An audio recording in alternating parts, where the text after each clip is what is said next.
Earlier this week, LMU dropped its 1.1 update, and along with it, we got our first load of content from ELMS. Now, for those not in the know, ELMS is the European Le Mans series, where they race GT3s, identical to those that they race in the World Endurance Championship, LMP3s, which are kind of an entry-level prototype car, and an unrestricted version of the LMP2s. They also race at 3 tracks that until now were not available in Le Mans Ultimate, those being Silverstone, Catalonia, and Le Castellet. So, what have Studio 397 given us in this first release of the European Le Mans series and LMU?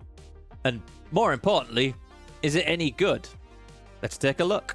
First off, free for everybody who owns the base game is that unrestricted LMP2 that I mentioned. You also get all the 2025 liveries for that LMP2 car, along with the 2025 liveries for all the GT3 cars in ELMS. This update also comes with the first of 3 ELMS DLC packs, each one containing 1 car and 1 track. And with this first DLC, I've got to say, they've gone pretty big, because in this one, we get Silverstone, which, being British, I'm a little bit biased, but I think it's the best racetrack in the world. Alongside Silverstone, we also get the first of the LMP3 cars, in this case a Ligier JS P325, which, according to the release notes here, features a 3.5-litre Toyota V6 bi-turbo outputting 470 brake horsepower. This first pack is priced at around £9, €10 or $12 depending on what your currency is. There is also a season pass that it will give you access to all the content as it releases, priced at £22, €25 or $29. It's also worth mentioning though, if you are subscribed through Race Control Plus, you get all this content as part of the subscription. You're not paying anything else for it. It will just be there available for you in the game. But that's enough chatter from me. I want to get loaded into this game. I'm really keen to see what Silverstone is like. I'm really keen to see what this LMP2, this unrestricted LMP2 is like. I think the combination of that around Silverstone could be absolutely mega. Okay, here we are then, just going out the pits in this unrestricted European Le Mans Series LMP2. And the first thing that you notice about it immediately is how it revs. It revs much higher than the, shall we call them, the old LMP2s. It's got about 40, 50 more horsepower than those old LMP2s. So when you put your foot down, the revs just keep going a little bit longer. It's also got a different aero package, a less restricted, more higher downforce aero package compared to those old LMP2s. So once I get the tires warm, it should stick a lot more.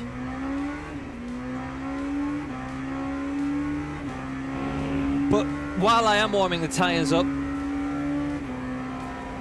I mean, I'll just talk a little bit about the circuit. I mean, frankly, it looks fantastic. This is most definitely the most up-to-date version of Silverstone you're going to find out there. Studio 397 were actually at the latest round of ELMS at Silverstone.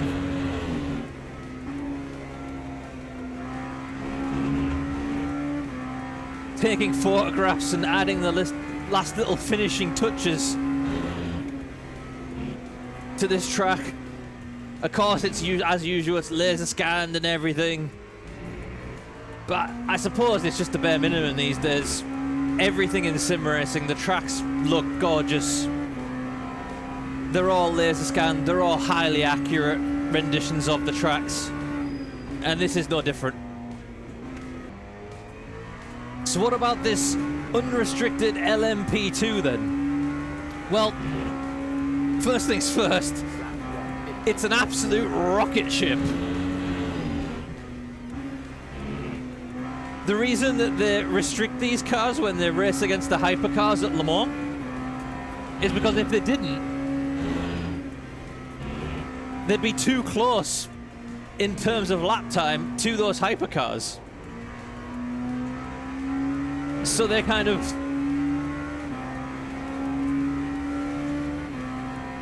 have to kind of slow them down. Otherwise, I'm not saying that they would beat hypercars, they wouldn't.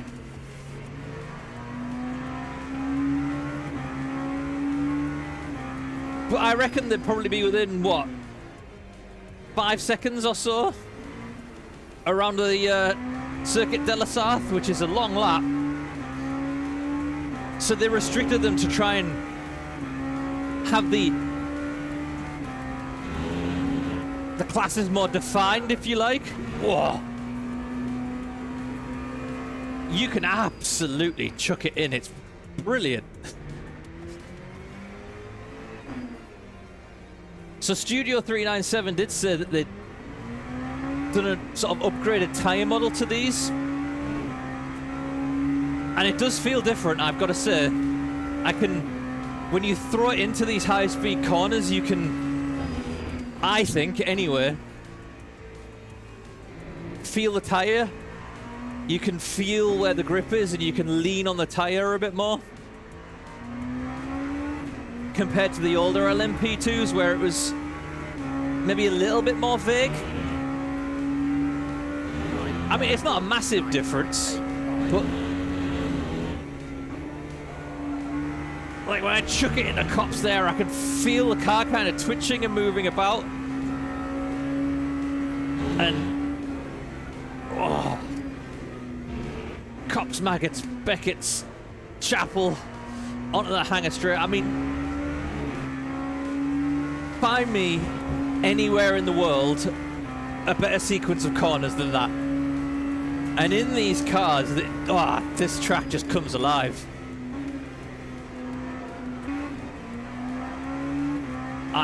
This car track combination. I mean, I could drive this forever. It's so intense. I did a race earlier in the week. One of the launch party races that they did. And it was one of the most intense sim races I've ever done.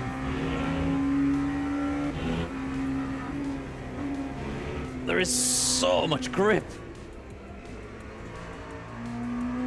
The speed that you can take through those corners is almost unreal. You turn it in and you think there's no way this car is going to stick, and it just does.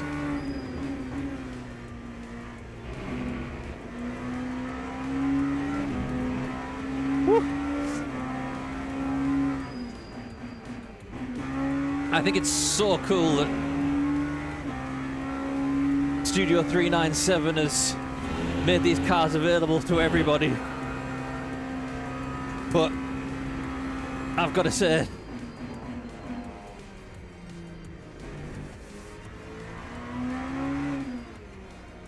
this track with these cars, it might be worth investing a tenner just to be able to do this. Okay, one more time.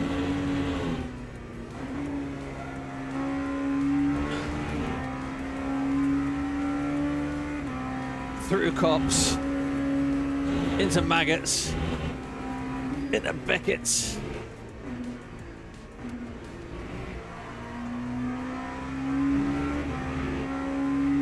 Through Chapel, out on the hangar straight.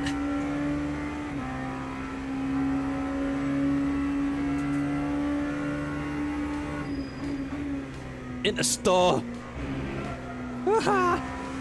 Just hang it out wide. Oh, wonderful. It's so good. I mean, I am an LMU fanboy. I really think this game is...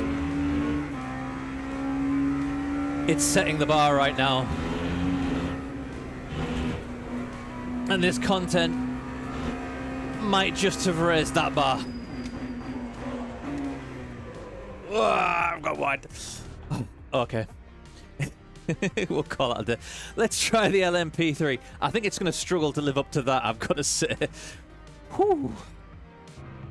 So this is the Ligier LMP3. Like, so this is kind of an entry-level prototype car. So it's a step up from a GT3.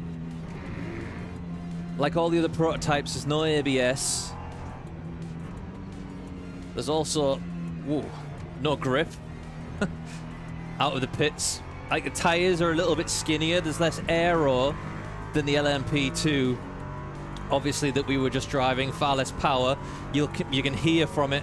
This is only a V6 engine, whereas the LMP2 was an Orica V8, so it's a slightly more sedate experience sound-wise, as well as speed-wise, obviously.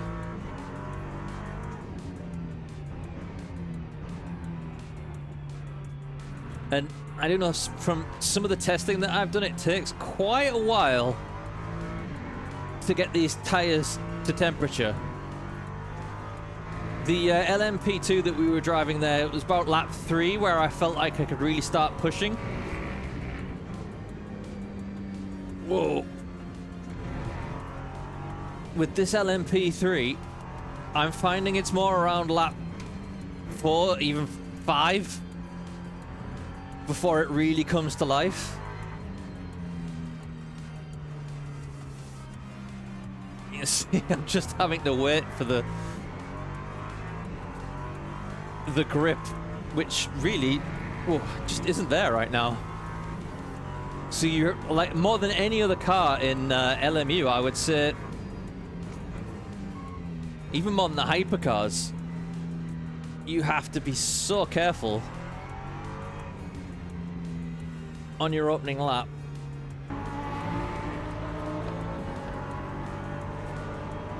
As you can see here down the straight, it's not a lot quicker than a GT3.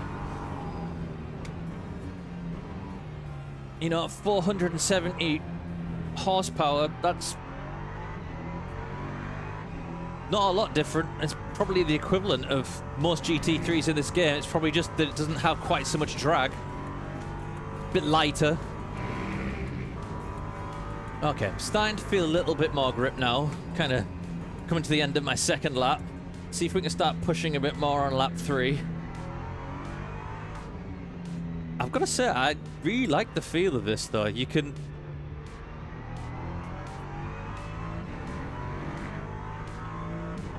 Again, more than any car that I've driven in LMU, you can feel the grip with this car. You can feel the tires sliding across the surface there as it understeers wide. The steering goes a little bit lighter. Oh, these LMP2s. Whoa, look at them flying past. Wow. Okay, so this is our 4th lap, I think, coming up. Lap 2, 0, maybe 5th. 2, 3. So you can push a bit harder. Oh, you can really feel that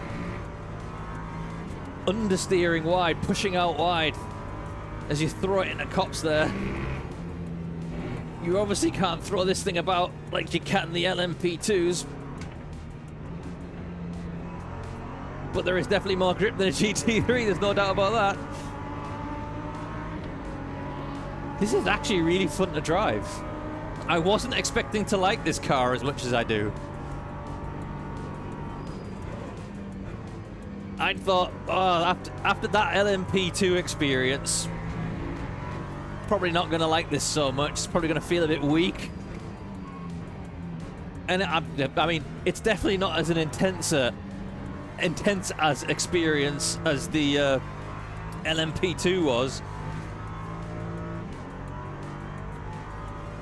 But this is a nice little car. I can, like, if you've driven nothing but GT3s, but you really want to try and get into prototypes, this is an ideal place to start. I mean, that's the point of this class. The LMP3 class is supposed to be that entry-level class So I guess it should feel like, to me, they've captured it perfectly. You know, it's not... You don't have to be quite as on it as you do with those LMP3 cars and the hypercars. You know,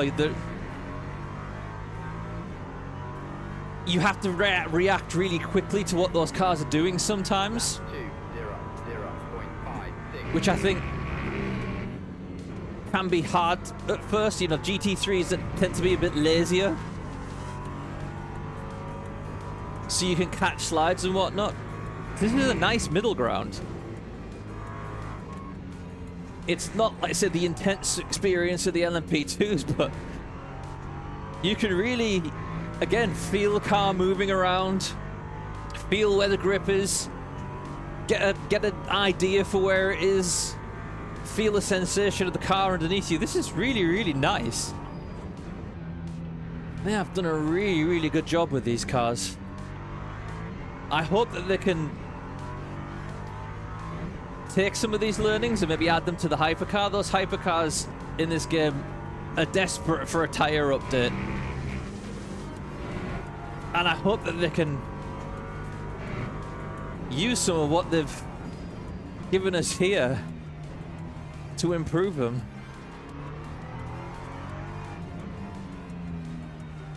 Because this is nice.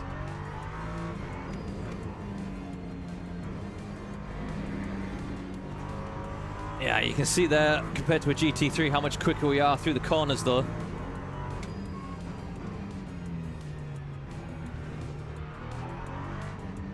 So lapping GT3s in this thing is going to be a bit of an art, I think. Because you're not much quicker on the straights, but the closing speed in the corners is high. Oh, you can really feel it through there.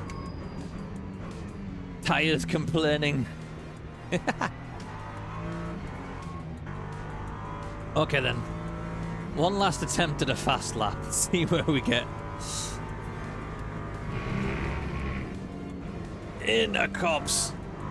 Don't run out too wide. Just rest it on that outside tire. Can we take this bit flat? No, I missed the apex.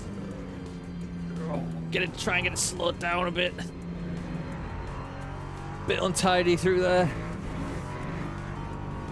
In the store.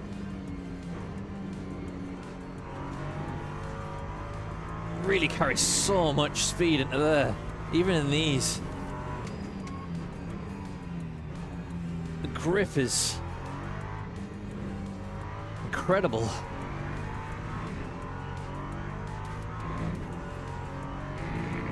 And I mean, one thing to say, I just used kind of the out of the box settings for these, and these cars feel really, really drivable. I'm not thinking to myself,